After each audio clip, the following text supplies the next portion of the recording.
Glasses are on, that means I'm serious. And I am returning to Caitlin V, guys, because she literally just put out a video today. Today I'm reacting to it. And it's all about non-monogamy and how you can do it and the 8 signs that you are going to be right to do non-monogamy. So what exactly is non-monogamy? It's basically anything other than monogamy. So open relationships, polyamorous kind of stuff, casual hookups, stuff where you are maybe have a relationship but you are okay to sleep around, all that kind of stuff. I am here to debunk everything that Caitlin V says because she is trying to apply non-monogamy to the general public, and I think what she says is a little bit ridiculous, and I don't think it is going to work for most people. I think non-monogamy can work for maybe about 0.01% of the population, and then those 0.01% need to find the other 0.01% and get together and have their open relationships, and it is just not that feasible in the real world, and I am going to explain why, go through her video, go through her points, and yeah, basically explain why this is not really feasible for a lot of people and not something that you guys should be kind of seeking. I also wanted to highlight this comment on the video. Really like the way you explain and explore this potentially wonderful minefield. So that is exactly right. This is a minefield and a recipe for disaster for most people. So anyway, without further ado, let us get into Caitlin V's points. The 8 signs that you are right for a non-monogamous relationship. Number 1, you are a great communicator and you're willing to get better. You love communicating about your relationship and you're comfortable doing it like a lot. Okay, so probably the number 1 problem with every relationship, especially when it comes to sex, is talking about it. And no one seems to be good communicators in relationships, at least from my personal experience. So that just eliminated pretty much everyone in terms of having a non-monogamous relationship. I mean, you have to be the most mature, amazing, I think, best communicator of all time to pull this off. And she's exactly right. You do need to do that. And that is unbelievably rare, and so many people are lacking in communication. So if you find that you want to be in a non-monogamous relationship, possibly it's because you haven't communicated that well with your current partner. And so your relationship is not as good as it could be. And so you're thinking, maybe there's some better stuff out there. But in reality, all you need to do is actually talk to this person and get to know them better and actually not be afraid to talk about sexual things, right? That is going to be your best way to improve your relationship. So, I mean, sign number 1 just eliminated almost everyone. Moving on to sign number 2. You welcome challenging emotions. If you are the type of person who loves to feel and then think and then analyze and then feel more feelings, why not? Non-monogamy may be a great option for you. Okay, there go all the rest of the people.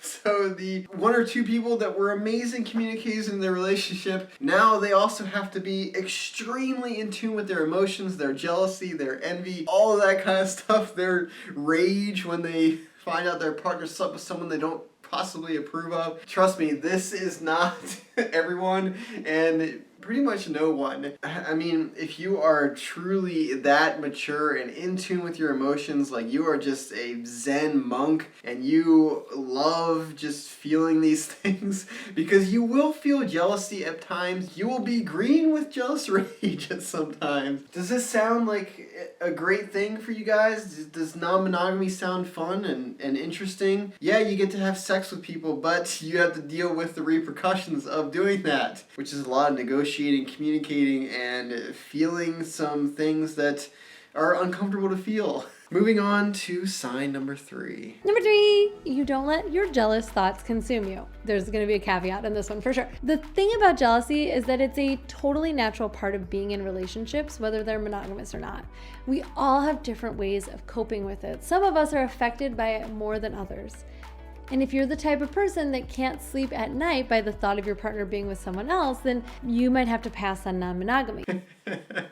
Okay, so like I said, jealousy is going to be rampant in this, and you can't really avoid that. And okay, there are like 100 people in the world that can avoid that. All right, you might also be someone who doesn't experience jealousy, you lucky unicorn. And that's the thing, you have to then find other people that are okay with it and that are fine with jealousy and they don't get jealous. And it's just so hard to find. It's so hard for it to work out. And I'm telling you this, I'm trying to dissuade you guys because, okay, it could work for some of you people. You could have all these signs. You could be the most emotionally, mentally, and communicatively mature person of all time, and that non-monogamy is just going to be amazing for you. But, I mean, for most people, I'm trying to dissuade you because it's just going to ruin what you have currently with your partner, or it's just not going to be happy, fulfilling. You're going to be angry all the time. You're going to be jealous all the time, worrying all the time. And it's not a lifestyle I want for you guys. And I know from personal experience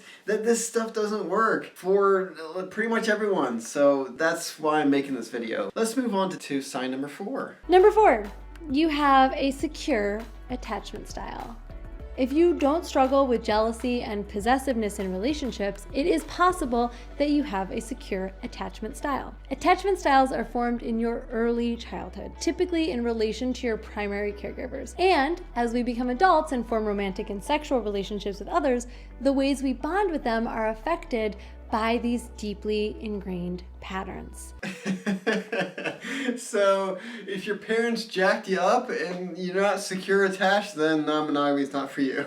Which is, so yes, you need to not only be the best communicator of all time, you need to be extremely emotionally mature, you need to not feel any jealousy whatsoever, and you need to have had the best parents of all time. Let's see what sign number 5 is, because this is very inclusive so far. Number 5, you're in a phase of exploration.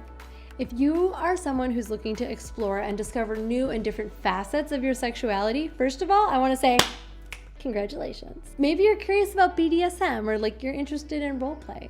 Maybe you want to try a 3-way or let loose at a furry convention and let someone dressed as Big Bird you up. Either way, being with new partners gives us the opportunity to explore and discover all of the nooks and crannies of our sexual selves. Does it though? Does it really? New sexual partners are going to allow you to experience new things? Or are they just going to allow you to experience sex with a different body, right? Couldn't you do all of these things with a current sexual partner in a monogamous relationship? Why can't you have a partner that does BDSM with you and then goes to a furry convention like she mentioned? Why can't that be the same person, right? And isn't the best person to do that with going to be someone that you are comfortable with, that you love perhaps, that you have grown together and you are not insecure with them? I mean, that would make more sense to me than, okay, meet a bunch of strangers that you don't really know that well, and that's going to give you different sexual experiences. No, it's going to give you bland surface level experiences with people that you haven't connected with for long enough to really have that deep connection that sex can provide. This is absolutely looking at the wrong way. If you are in a phase of exploration, then the best person to explore your sexuality with is a loving partner, because you are already comfortable with that person. You should, I guess I should say, you should already be comfortable with that person. And if you are considering non-monogamy because you have these different signs that she has pointed out, then you are already the best communicator of all time. So you have already communicated these things with your current partner. They know exactly what you like. They know exactly what you want to explore. So why can't they do it, right? And those experiences where you're growing together, experimenting together, they are such powerful experiences.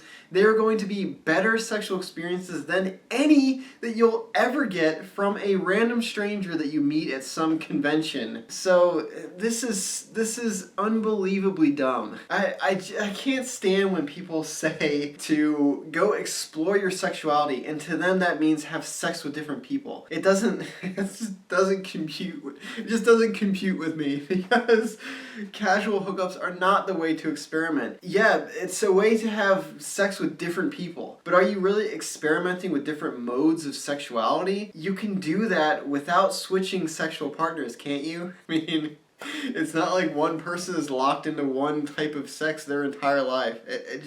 I hope that makes sense to you guys, because apparently people think that that's true, that in order to experiment sexually, they have to go out and sleep with a bunch of different people. If you have a partner that sucks, they don't want to try things, then yeah, possibly then you do have to. But just find someone that's open-minded, or teach your partner, or tell them to be open-minded, or work with them and communicate with them. Use your communication skills that are required to have a successful non-monogamous relationship to build your current one up so that you can do these things in that relationship and have a better experience. It's crazy to me. Obviously, by my ranting, it's crazy to me. Okay, let's move on to sign number 6. Number 6, speaking of giving, you have a lot to give. Let's get one thing straight. Successful relationships, whether they're casual, committed, monogamous, or non-monogamous, take time, energy, and focus. And if you are a busy person who's barely able to keep track of yourself, maybe non-monogamy is not for you. On the other hand, maybe you're a love-making machine with time and energy to spare. If you have time in your schedule and you are interested in maintaining physical and romantic relationships with multiple people, I say go for it. Like I mentioned before, opening up your romantic life to multiple partners requires maintenance. It can be fun and exciting, but just make sure that you're able to hold up your end of the bargain. Okay, so we also have to have nothing in our life going for us and it's just free time, just non-stop free time, because it's going to be so much maintenance to try to take care of this non-monogamous relationship. I mean, does this sound ridiculous to you guys as much as it does to me? All right, number 7, if you are a serial cheater. Now, this might be surprising to you, but hear me out. There are lots of reasons that people cheat, and it's never fun for anyone involved. If you are a serial cheater, chances are that you struggle to maintain a happy and healthy monogamous relationship. Why you cheat is personal, and it's an important thing to get to the bottom of if you want to have a satisfying romantic life. But if you're someone who struggles to remain loyal in monogamous relationships, maybe you should ask yourself if that's because you're just not meant to be in one. Or if you've never been in the right one, or you're just not mature enough to handle the responsibilities of a relationship, or you're just not ready. I mean, oh God, this video is insane. So you are an extremely good communicator, you are mentally mature, you are able to feel and express your emotions perfectly, you do not get jealous whatsoever, you are basically the ideal human, yet you are a serial cheater for some reason. So, wait, some of these signs are mutually exclusive, I think. So what does that mean? It means that this is all nonsense, basically. That you guys, I mean, if someone is not meant to be in a monogamous relationship, I mean, just the concept of someone coming to the conclusion that, you know what, I'm just not meant to be in a monogamous relationship. That is such a ridiculous conclusion to come to. Maybe you just haven't met the right person yet. Maybe you haven't met someone that is compatible with you. Maybe you haven't been mature enough to actually talk to that person, get to know that person. Maybe you haven't been able to tear down your walls and just be who you are, be yourself. Maybe you're always playing games. Have you ever thought about that, possibly? If you're a serial cheater, then there are other issues going on. It's most likely not just because you're bad at monogamy. Finally, it's possible you just know. You feel it deep down in your core that your ideal relationship involves multiple people. I'm here to tell you that that is okay and you're not alone in this. When it comes to sex and relationships, there's a lot of shame attached to wanting unconventional arrangements. Well, I'm here to tell you that whatever you, at your core, desire and know is right for you, is right for you. Alright, so yes, and I do want to make this point in this video that for some people, this will absolutely work, and it probably is ideal for them. But for the vast majority of people, as you can tell by how ridiculous the metrics are of these 8 signs, that not many people have all of these traits. So it's just a testament to how hard it is to actually manage these types of relationships.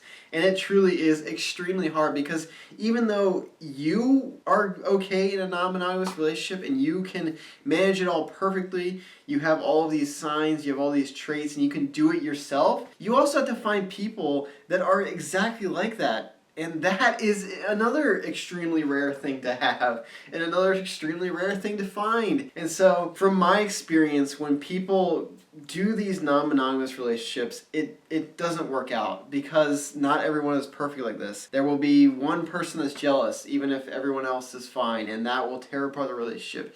It's going to be extremely stressful to try to manage everyone's emotions. I mean, it's hard to even manage a single monogamous relationship. Imagine piling onto that. And so I wanted to get to the bottom of this, because the reason people want non-monogamy is because they are not with the right person in that monogamous relationship. There is something about that relationship they are currently in that they are not being satisfied fully.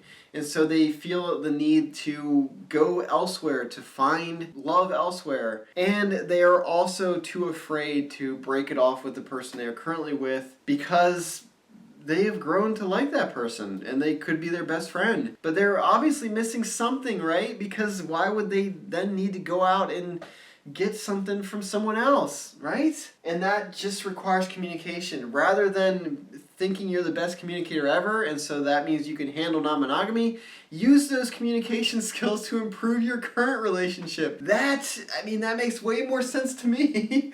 You don't need non-monogamy. It is a tough thing to do. I don't think that she should be encouraging anyone to do it, because the amount of people that this is good for and the amount of people it would work for are so few that there's not even really a point to making her video. There's more of a point to make my video, to try to dissuade you guys from doing it, because it's too much. And human beings, I don't believe, are wired to handle that. Most human beings, I will say. There are going to be the very select few that can handle it, and then those few have to find the other few that can handle it as well for it to work out. And I'm just saying, probability-wise, it's not going to work. And if you're thinking that you need something non-monogamous, figure out what you're missing in your current relationship, fix that first before you dive into these crazy dating schemes. So that'll do it for me in today's video. I had to get this off my chest and react to this video because it is a little ridiculous. I hope you learned something. I hope you take what I said to mind if you're considering any of this non-monogamy stuff. But I guess if you want more content from me, a sex coach, then definitely consider subscribing. Come back for more videos. Thank you so much for watching and indulging me in this rant. I truly appreciate it, and I hope to see you guys in the next video. Bye, guys.